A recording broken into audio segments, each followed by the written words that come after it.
Good afternoon and welcome back to Honeybee Farmstead. I'm Mel and thank you so much for joining us today. We've had a fairly lazy day today. We're about to head over to the other side of the property and check on all the sheep and the alpacas. We'll also check on the little goats, the three little goats, Dottie, Molly and Maisie. We put them in with the steers and we put the three youngest heifers in with the steers as well, over in a paddock we call Meadow. So I want to tell you guys a bit of a story, and this is probably the best way to do it. I've been thinking for about a week now how I tell this story. I think I'll tell it from the other side of the paddock. Come along with us.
So we were once asked by one of our gorgeous little viewers how we get the bin down the front of our long driveway.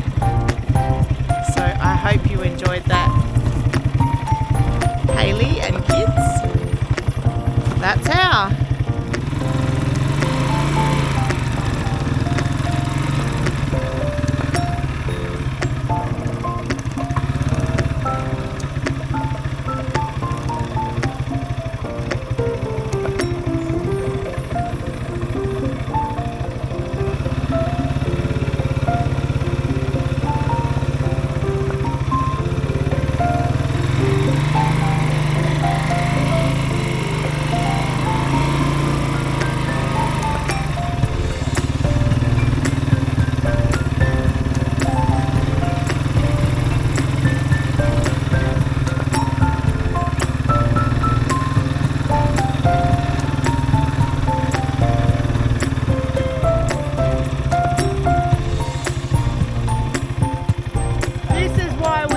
More sheep.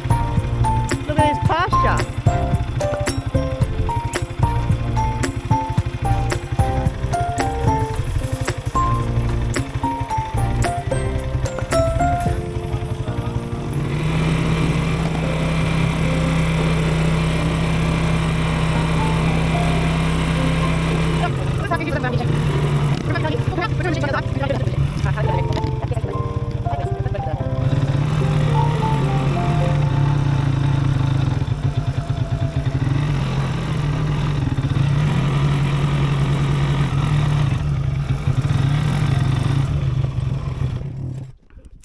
All right, so wherever the other side, you can hear in my voice that I'm very croaky. I'm going to tell you the whole story. Now, if you watched my last video, you'll see that we took a trip down south to my dairy friend's dairy and we purchased 3 purebred Jersey calves. They were absolutely gorgeous, and the plan for them was, as you saw, to graft one each onto my 3 milking cows to prevent any mastitis or any issues. I've taken little clips when I remembered to turn the camera on, so I will insert them through this video. But basically, Very long story short, all 3 calves passed away. Now, it's been a week since the last one passed, and I haven't been in a position to even talk straight without crying or anything like that. So I've waited until I'm strong enough to tell the story without breaking down, because nobody wants to see that. But as I've just, like you'll see behind me, the alpacas, and you'll probably notice that the baby's missing out of there. It just adds to the sorts of things we've been dealing with on this property, and the learning curves we're coming up against and things like that. Now, when we unpacked the calves into their new area, as you saw, the first day everything went swimmingly. Everyone drank a full tummy of milk and that sort of thing. But it started with Delilah. She sort of was very flat and sat with her ears down, wasn't very active. And when she did stand, she stood out really sort of stretched out and like head down low, like she was really trying to open up her lungs and trying to find a way to be able to breathe. At that point, I got onto our vet. Our vet's really amazing and is available all hours. She's not one we've found locally. The local vets are extortionists and just want to charge you like ridiculous amounts to even leave the surgery and come and look at your animals. So we found one that will do over the phone consultations, and she will, like, you send her videos and photos and things like that, evidence to support what you think it might be, that sort of thing. We did that, and we started out with scour ban. So the calves were scouring and there was blood in their poop. So we started out with scour ban, which is like it kills bad bugs in their tummy and things like E. coli and stuff like that.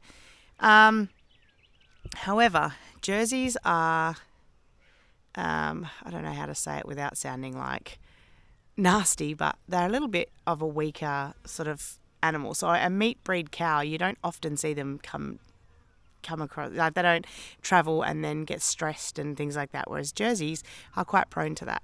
So adding on the fact that dairies remove the calves from their mums very early, whatever your opinion is on that is irrelevant really to this situation. My opinion is that you should leave calves with their mums for as long as possible, but sometimes that's not feasible, and financially speaking the pressure's on to get the milk. So I understand why they do it, but it then means the baby is a little bit weaker and not as well set up as you'd like. So that's the first sort of issue that I think that they come across.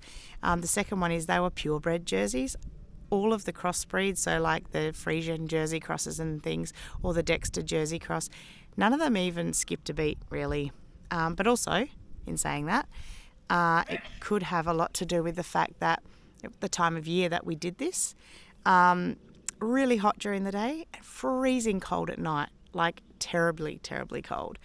As soon as we noticed they were sick, we got straight into bottle feeding. We didn't want to mess around with putting them on the mums and stuff. So we got into with the medications, electrolytes, which is Vitrate, comes in a little sachet. We were also giving descour paste, which is a natural probiotic mix to help strengthen the gut. A good friend of mine gave me some stuff called slippery elm, which just lines the tummy and plugs all the little holes that sort of sickness can cause in there, where they lose fluids, and meaning that they get dehydrated quickly. So to try and sort of navigate through all the issues that could then arise from that sickness, we did everything we could. Delilah, I think she lasted 2 days. She was the first to pass, even though she was the oldest of the calves. We just couldn't get on top of it, even though we were doing everything. At this stage, I was then talking to other Jersey people, and a friend of mine said, oh, it looks very much like a respiratory, like bovine respiratory disease that she had been dealing with her own calves, whether it was born there or adopted, and brought in as a foster. that didn't seem to matter. She lost one that way, and she said for her there was really not even any signs other than at the end when she'd fought and fought and fought. When the baby died, just a whole heap of mucus came pouring out of the baby. So basically there are no signs other than that at the end. So then we started thinking we would treat it as that. So we got some Oxytet. It's not something you want to go to really at all with such a young animal, but when you're faced with the possibility of losing them as opposed to giving antibiotics, I'll choose the safety of the animal every time. So we got Oxytet and Flumav, which is a anti-inflammatory, injectable, that sort of thing, from the vet. And we went on with that. The next one to go was Buttercup. She fought really hard and we did everything. So we had a, they call them a chuffa. They're like, they burn off old oil and things like that, and they create heat. They use them in orchards for frost and things like that. We had that going in the area to keep the babies warm so that they didn't have to fight so hard to stay warm. All right. So I am out. I'm going to go check on the calves in the what do we call that area? Hospital area for the calves. We've been out with them pretty much all day. 2 of them don't look good. One looks like she's probably not going to make the night. Little Delilah. Well, Buttercup had a big feed on Cinnamon. We're not even wasting our time trying to pair them up with the other 2 moles because Bonnie and Deirdre are being horrible. But Cinnamon's just attached. Oh my God, Cinnamon is an absolute doll. She comes in and she licks them and she rubs her face on them and she's like encouraging them to feed, and everywhere they go she follows. She's very sweet. She's talking to them with her little moos. So I think she's going to adopt them both, and that's fine. She can have them. I don't even care if it doesn't go to plan. I'll just dry the other 2 up and chuck them over with jets, and I've just had enough of them at the minute. I don't normally... Yeah. Yeah, Deirdre's being a mole too. I don't normally show this part because I struggle with it emotionally. But I need to show the whole story and the pitfalls of adopting calves from dairies and meatworks. And look, I don't think they don't treat them the best, like not how we do. But pulling up there in the paddocks by themselves. There's scouring really bad. There's blood in all their poo. It's not great. You feel like you wish you could just pay for them all and take them all. And then this is what happens. You waste your money and you pay for them and you get them home and they cost you so much more money. So we've taken the trip to our vet today, and we got she's lovely. She's really lovely. If any of you are in like the Hills area, Wheatbelt area, and you want a really good large animal vet, and particularly one, mate, I cannot say enough amazing things about this lady. I'm not going to say anything like publicly about her on this video or anything, but you know, if I know you and you are interested, hit me up and I'll give you her details. She's amazing. We drove to her today. We picked up stuff called Scour Ban because we were using D-Scour and we're using Vitrate, which is like a electrolyte, you know, all that stuff. Because when they don't eat or when they're pooing diarrhea all the time, they just dehydrate really, really bad. Then the next issue is because they're dehydrated, all their organs start to shut down and they can't keep themselves warm and all those sorts of things. I'm going to take you guys to see them now. I'm going to check up on them. When I last left them, they were all still alive. And Delilah, look, she perked up a little bit. Yeah. And we've given them a feed of fresh cow's milk. We've set up this thing called a D-Blaze, which burns off like, what do you call it? Like waste oils and things like that. So it's just to keep everything warm. We've got fresh, cool water in. There we go. Oh, they're still both alive. I'm going to turn you guys. Okay, so this here will go for 13 hours. So it'll definitely go overnight. You'll see here on the ground, Alex scraped all the concrete back to bare so nothing can get hot and start a fire. Maybe it's too hot for her. I don't know. See, Delilah's panting. Yeah. Maybe we move her further away. Yep. Because it's quite warm even sitting here. Even if she goes in that little corner, in a little corner pocket. So this is really quite warm. But you'll see we put this around it. Yeah, bub, thanks. We put this mesh around it so no one can accidentally touch on this because it's quite warm. Good girl. That's a girl. She's really not feeling good. Still cold. Maybe we turn her back. It's not bad yet. Shall we turn her back to it rather than her face? What's that one doing? She happy? Little buttercup. Maybe put them in next to each other that far away because it seems to be working for. Okay, yeah. All right. Well, I'll do it in a minute. I'll put like a suit on. You know how we used to use the stuff we used to use for birthing. This little angel. Oh, Cinnamon, you're the best. How do you want to put one? Where's the other baby? Where's your baby, Cinnamon? In the mud. Oh. Is that your baby? What's she doing? You are looking after that one, are you? Hey? Why is she out in the cold?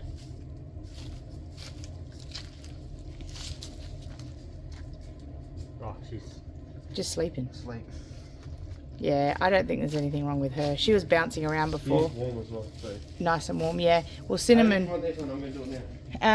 So you want it the same distance as this one? Same distance apart away from the deep blaze. Maybe turn her back to it so it keeps her body warm, but she's not breathing in hot air. Do you know what I mean? Keeps her body warm. Can you just spin her maybe? Yep, that's it. But have her sitting the way I had her, sweetie.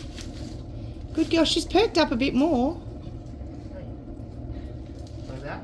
No. Yep, so her bum will get way too hot there. Move her so they can put their faces together. Yeah, that's it, like that. Yeah, spin her where your feet are. Yeah, that's it. Around. That a girl. She's still got the runs. So Delilah. She's perked up way. Do you reckon that? I know you're going to have to wash yourself again. We've all had showers because we've been dealing with them all day, haven't we, Brock? Yeah. She's perked up a little bit. I'm going to come out at probably midnight and give her more milk. If we just keep the feed up, because she seems like She's breathing. She's breathing before, but not great. She wasn't like this, huh? No, yeah, she wasn't putting her head up. This one's gone down here, though. Buttercup. Well, no, maybe she's just in a solid sleep because she had a big feed straight off Cinnamon. Oh yeah. Yeah, she's fine. She's just sleepy. Thanks, buddy. There's plenty of water in there. Maybe we'll fill the water up again. There's plenty of water there. Yeah, but she'll drink a whole bucket there. So yeah. There's your. That's the sum of it. I'm going to be up and down all night because I hate the idea of, I don't know, I hate the idea of them being sick and especially the idea of them dying. But yeah, here's the reality. I'm in my jammies. Do you like them? They're super old, eh? And I would never normally put this on YouTube, but you know, I just thought I was laying there in bed having a cry, feeling sorry for myself and just thinking, you know, a friend of mine just went through hell with a cesarean that ended up happening with one of her jerseys. Similar situation to Valley. The previous owner that she bought the cow off, you know, got them pregnant too soon. Well, just careless, whatever. Like we had Jetson get into our very young heifers and we had to do a trip to the vet and get some stuff called prostaglandin, and you give 2 mils of prostaglandin, it brings them back into heat, and that means that it puts them back into cycle again so that they can't get pregnant. All the kids running around as well. Oh, really exciting up down here too. Yeah, I'll do that. I'll finish on a good note. They can probably already hear the cheepy cheeps. But yeah, so we went and got prostaglandin because you know what, I'm just not going to risk it. It's not worth trying to, you know, 50% of them might be okay, but then the other 50%, it's just too much stress. So we gave everyone prostaglandin and made sure that no one could have a baby. Yeah, I was laying in bed and I thought, you know what, I never, like I talk about it, but I don't show the gravity of how heartbreaking it is. And how much, you know, you sit there and you will them to live. Sometimes they just don't. And it sucks. And every time I say, I'm never going to get another calf from a dairy, it's too heartbreaking. But things, you know, things happen and you need it. Like the cows are still in full milk, and to keep their udders nice, you know, you don't want a 6-month-old calf tearing at it.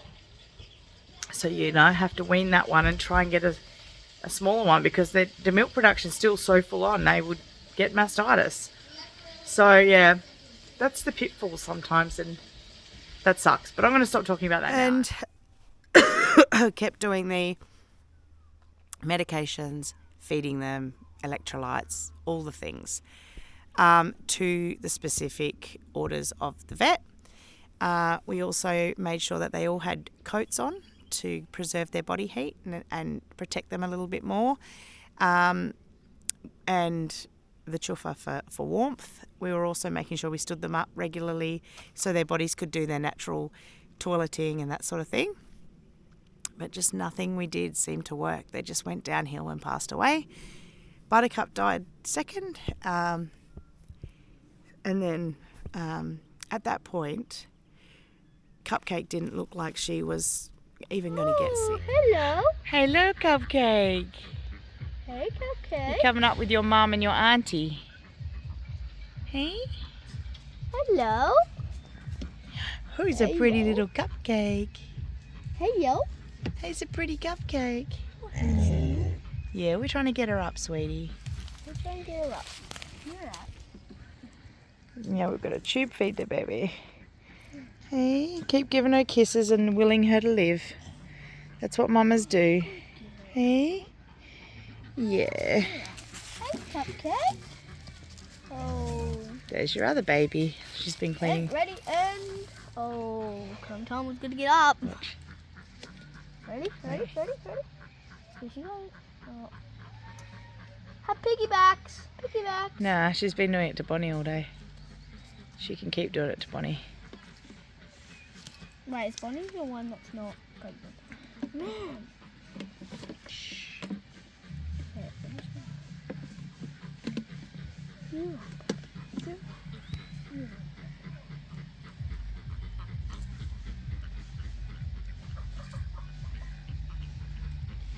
Where's your mama going?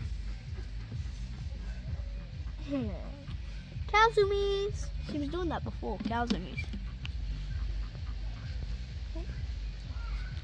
Mama's gone. What are you going to do?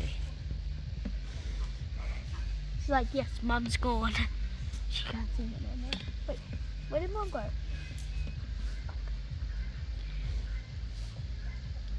She's like, Mom?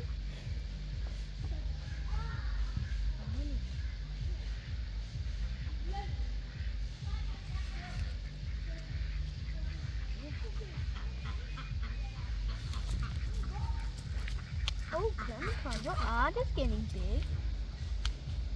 Where did Mommy go?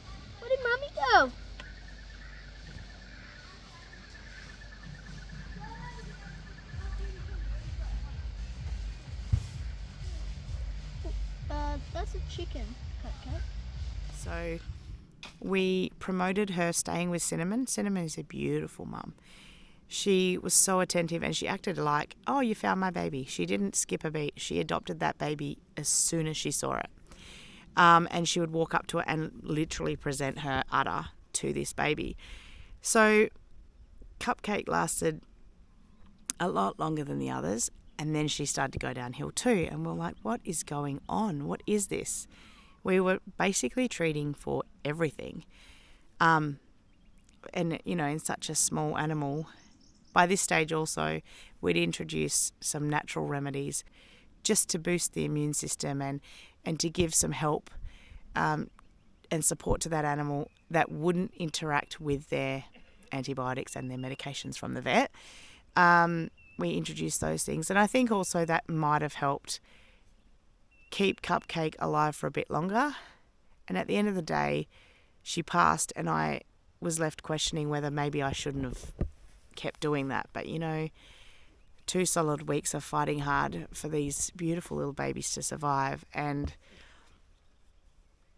it just, nothing I did worked. And add to that, a extremely distraught mama cow who came in as regular as she usually would in a paddock to feed her baby, and she would scream in Cupcake's face and scream in my face because she wanted Cupcake to get up and go with her. That is heartbreaking for anyone to see. Anyway, we thought she'd turned a corner, and the night before she passed away, she was actually standing on her own and tried to feed off Cinnamon on her own. Feeling a little bit better. You lifted your head up by yourself. Oh, you little sweetie. Hey? Feeling a bit better. Hey? You're a pretty girl. I got you. Your ears are nice and warm. And you're super sweet. So all our hopes were up. At this stage also we'd moved her inside at night, so she was by our fire with us, and we could feed her through the night and make sure she was getting enough fluids and things like that. And then the following morning she was back to being flat. Cinnamon came in. We had her out on the lawn. She had done lots of poos, and it was good because there was no blood in there or anything, and we thought, oh, we've gotten on top of that. And she was pooing a little bit more solidly. I'm like, okay, cool, we're getting there. So I took her outside and washed her off so she didn't smell like scours, and she smelled nice and fresh and felt nice and fresh. There's nothing worse than being sick and feeling dirty at the same time. So we gave her a clean. We popped her in the sun so she could warm up and get the vitamin D and be encouraged by her mum, who we were letting come out on the lawn and spend time with her. And by that night she had passed away as well. She just couldn't fight anymore. And that's okay. Add to that, the baby alpaca was found by Alex and the boys when they were doing their rounds, right up close to the fence over near the dam. Something had ripped it apart. Now, we don't know if she had died prior to that and then they'd ripped it apart. But that left us all a bit sort of miffed because alpacas are a guardian, and that was one of their own. So we don't know how that has happened. And there were really no signs. So, we sent things off to farmers that have known these animals for such a long time, and even they were like, I don't know, just totally stumped. So that happened, and then, we were hit with lice on our older cows, so they all got treated for that. But one of them looks very patchy because she lost the most hair. It's just, that change of season, that spring. But also, we've had a really weird one where through the day it's really hot and you get around in a singlet. And then of the night, you're rugged right up with Uggies on because it's freezing. Not just mild, but unseasonably. It's weird. It's been a really weird season. So, I was told by our vet, I'm not going to name her, she's brilliant, but I don't know if she wants this kind of publicity.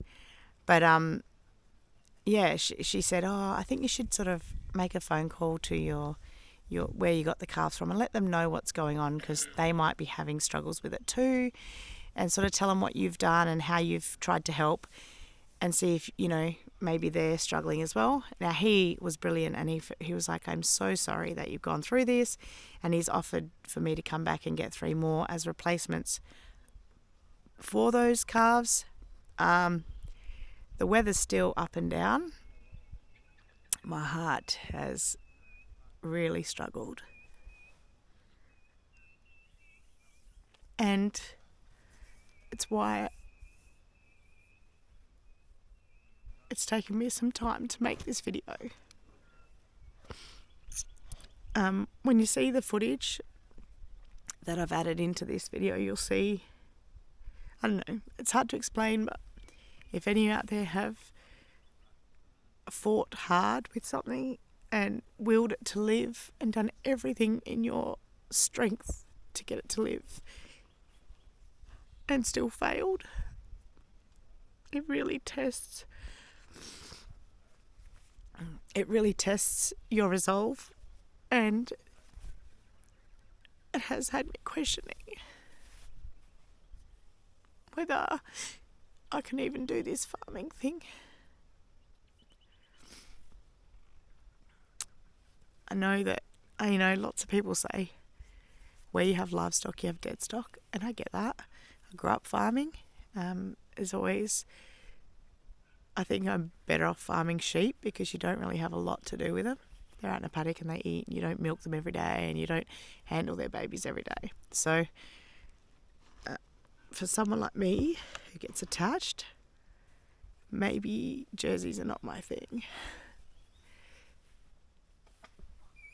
And yeah, I can't imagine that.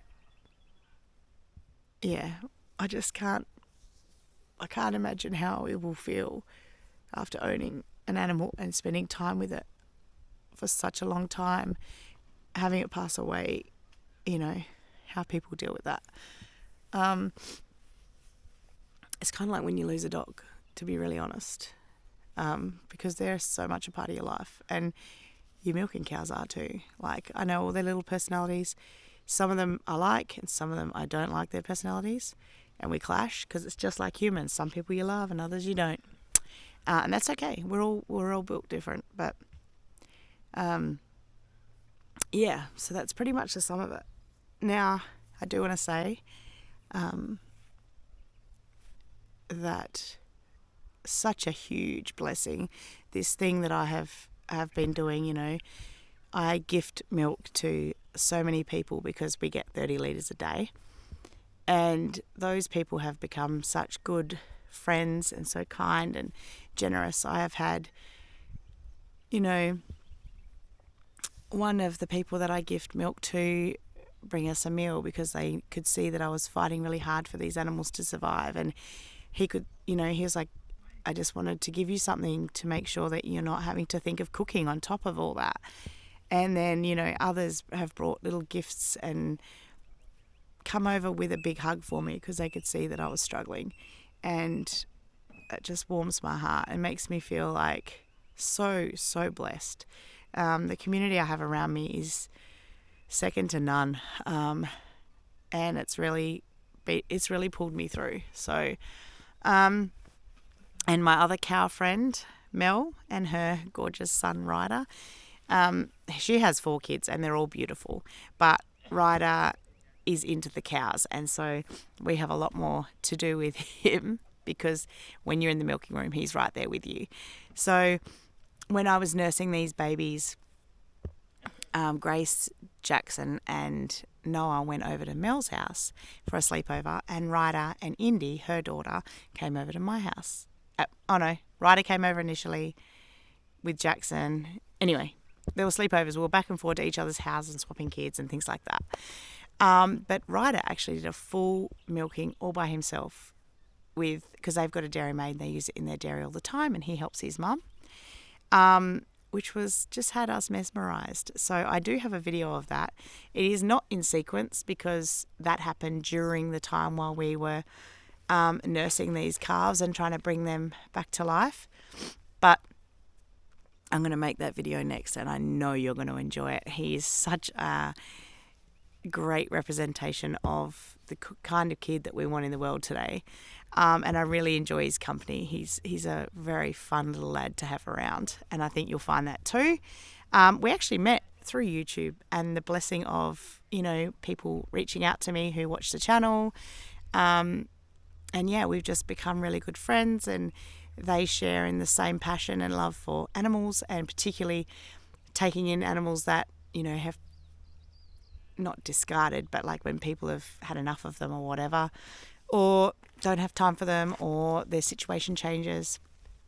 She herself has got a lot of these kind of animals on her property, And yeah, we're very similar people in that. And she loves her animals just as much as I love mine. So that's, it's refreshing. But yeah, so that's the story of the calves. And I know that some of you are going to be heartbroken as I was. But we can't give up and we have to keep trying. And, I wasn't going to mention it, but flashing forward, why I was getting these calves was to stop mastitis and other issues for the cows. And no sooner had the calves passed away, Bonnie got mastitis in one of her quarters. Straight onto the vet again, buying some Ampliclox, which is mastitis relief for into that quarter. And we have spent time treating that as well. She's doing great. It didn't ruin her that quarter. She's now producing beautiful milk out of that quarter, and we got it early enough. But it just was like, of course you're going to go get mastitis now.